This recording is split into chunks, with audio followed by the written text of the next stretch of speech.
Assalamualaikum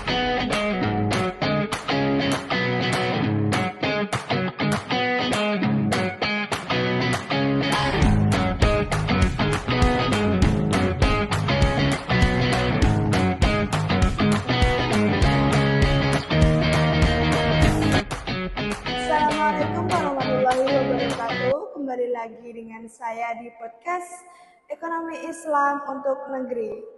Saya Nazilia sebagai host. Kita akan membahas isu yang sangat dekat dengan masyarakat, terutama masyarakat Kediri, yaitu kemiskinan dan ketimpangan sosial.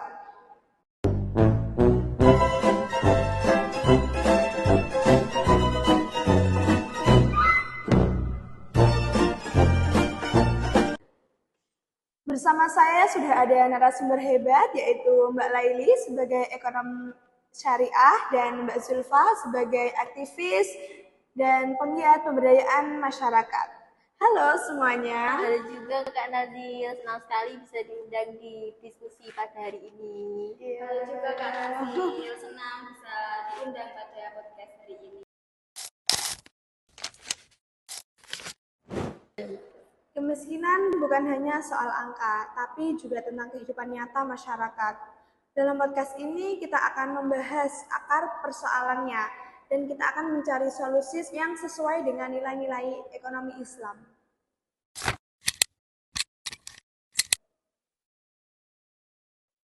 Menurut Kak Laili sendiri nih, sebenarnya bagaimana sih keadaan kemiskinan dan ketimpangan ekonomi di Kediri saat ini?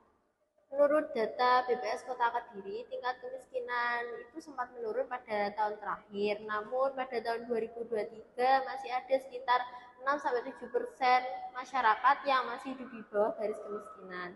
Yang menjadi persoalannya adalah ketimpangan, masih ada kesenjangan yang sangat lebar antara wilayah pusat kota dan pinggirannya, terutama dalam hal usaha besar dan UMKM-nya.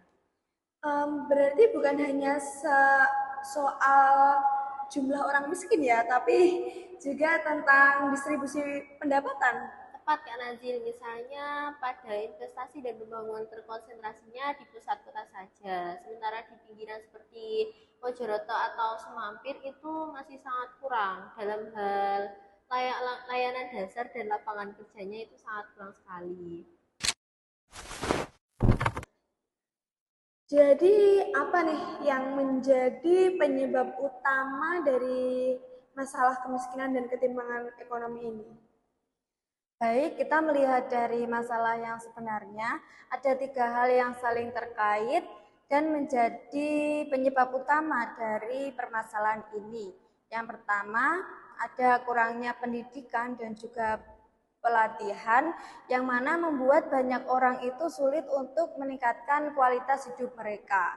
Kemudian yang kedua, ada sistem ekonomi yang belum sepenuhnya merangkul seluruh masyarakat, sehingga banyak pedagang-pedagang kecil itu sulit untuk berkembang, terutama para pedagang yang belum mendapat akses terhadap layanan keuangan formal. Kemudian yang ketiga, ada infrastruktur yang belum merata menciptakan ketimpangan, sehingga semakin mempersulit masyarakat terpencil itu untuk menjadi lebih baik dan lebih maju, seperti itu. Dan tentu kondisi yang seperti ini itu sangat berpengaruh ya untuk kualitas hidup mereka. Benar Kak Nazil, jadi banyak keluarga itu yang masih terpaksa untuk memilih antara menyekolahkan anak-anak mereka atau hanya sekedar untuk membiayai kebutuhan hidup sehari-hari. Ini bukan hanya soal angka statistik, namun juga potret nyata kehidupan yang penuh perjuangan. Siklus kemiskinan ini sangat sulit untuk diputus tanpa adanya uluran tangga dan intervensi nyata yang sungguh-sungguh berpihak pada mereka. Seperti itu.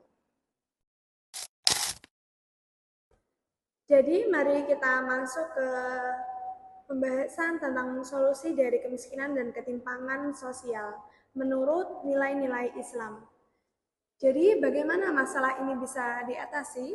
Menurut Islam menekankan keadilan sosial dan distribusi kekayaan. Zakat sebagai instrumen utama jikalau para muzaki di kota Kediri menyalurkan zakatnya secara terorganisir melalui Basnas atau lembaga resminya supaya para mustahiknya terbantu.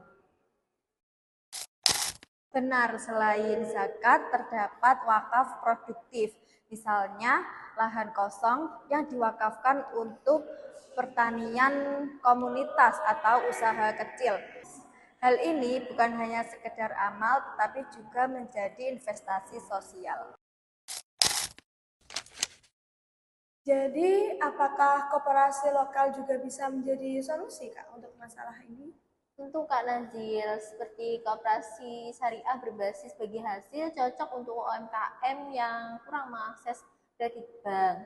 Di kota Kediri sendiri ada beberapa koperasi syariah yang sudah sukses namun cakupannya kurang luas.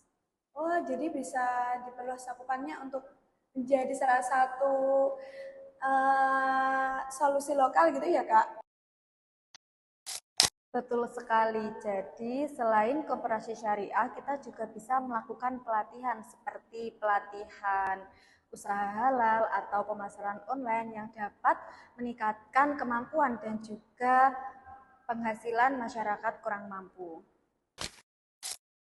Jadi, ekonomi Islam bukan hanya bersifat spiritual, tapi juga sangat praktis dan aplikatif. Ya, selama dijalankan secara amanah, sistem ekonomi Islam bisa mengurangi kemiskinan dan memperkecil jurang ketimpangan. Luar biasa, hari ini kita belajar bahwa solusi dari kemiskinan dan ketimpangan ekonomi tidak hanya soal bantuan, tetapi juga bisa tentang keadilan yang sistemik dan pemberdayaan, seperti dari zakat, wakaf, koperasi, dan pelatihan kerja yang berbasis Islam.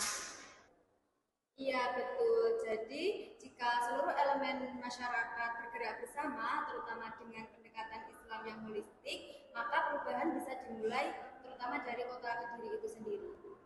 Setuju, ekonomi Islam hadir bukan hanya sekedar konsep, tapi juga sebagai jalan nyata menuju kesejahteraan.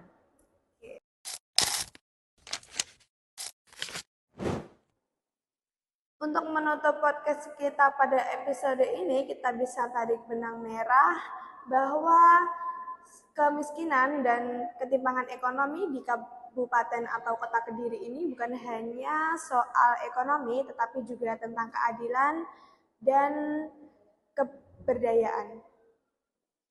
Islam menawarkan solusi yang bukan hanya spiritual, tapi juga sistemik, seperti dari zakat, wakaf, koperasi syariah, dan pendidikan keterampilan yang relevan. Kuncinya yaitu kolaborasi antara semua pihak dan komitmen untuk ekonomi yang lebih maju dan lebih berkeadaban. Mari kita mulai dari langkah kecil tetapi konsisten untuk Kediri yang lebih maju.